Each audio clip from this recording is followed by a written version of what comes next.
Let's ask one of the congressmen who has a duty to do something on behalf of all of us right now about this. Congressman Ted Yoho, Republican of Florida, joining us from the Russell Rotunda.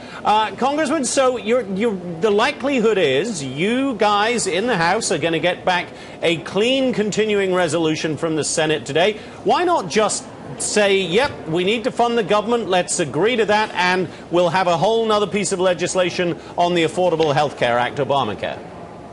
Jonathan, I think that's if you look at what we've done, the Republicans have tried to fund the government. Nobody wants the government to shut down. We've sent that over there twice to the Senate. The Senate has to act on it, and they keep taking out things that the American people want. The things that we keep putting in there are what the American people are telling us, and we're willing to negotiate. But it's like playing a football game and the other team just picks up their ball and says, no, we're not going to play. And so, we'll have to see what comes back. I've heard that that's going to come back clean like that.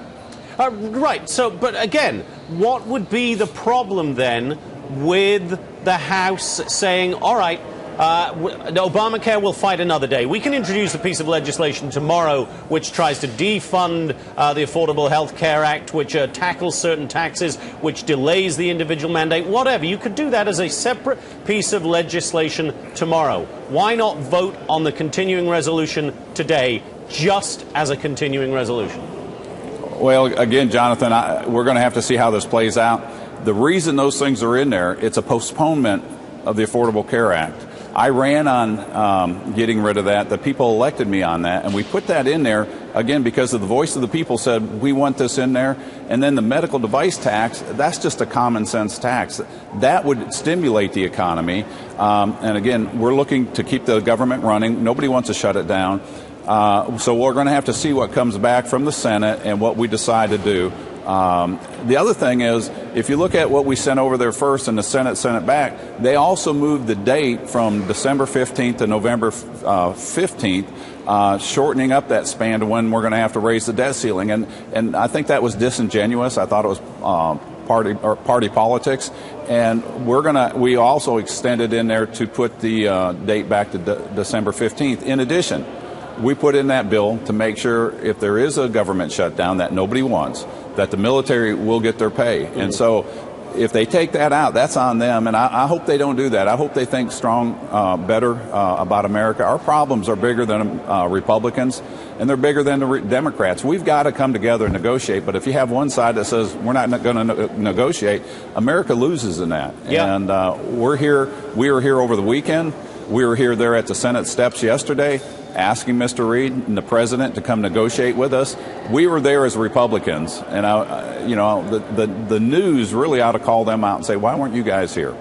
Senator Reid and the president seem to be confident, Congressman, that if the government is shut down, the majority of the blame, in the view of the American people, is going to lie with Republicans. That's what the polls are showing. Perhaps that's why they're not in so much of a hurry to get a solution here.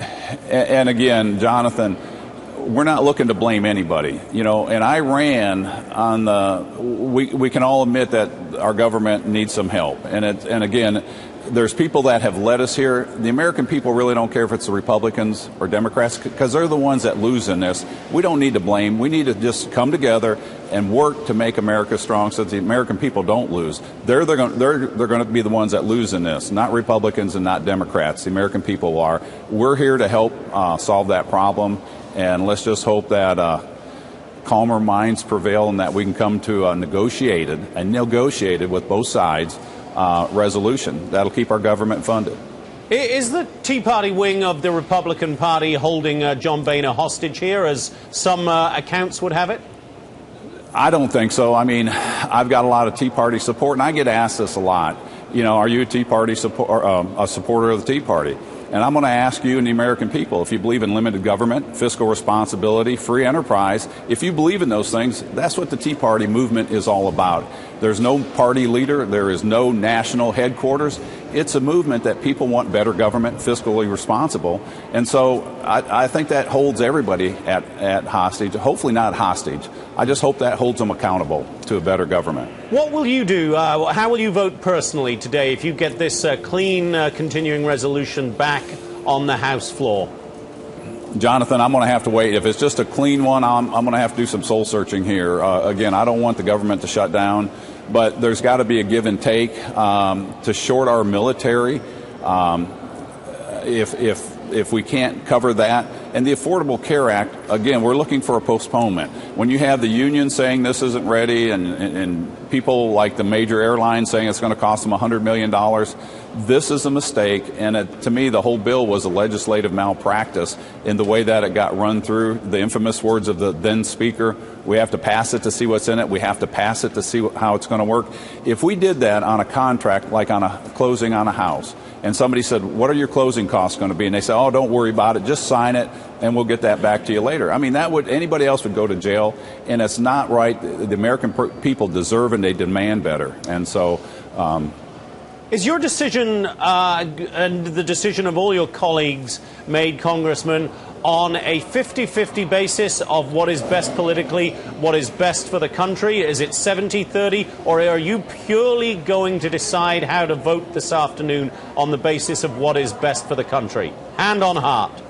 I don't look at the polls. I don't look at outside groups, how they score these things. I run what my convictions are, what's constitutional, and what's best for this country, putting party politics aside. I mean, you cannot run party politics. Our problems are too great, and we've got to put the benefit and the betterment of this country to make our country bigger, stronger, and more competitive. And you're not going to do that by, is it 51% more favorably for the Republicans or that? We need to put that aside. What's best for this country?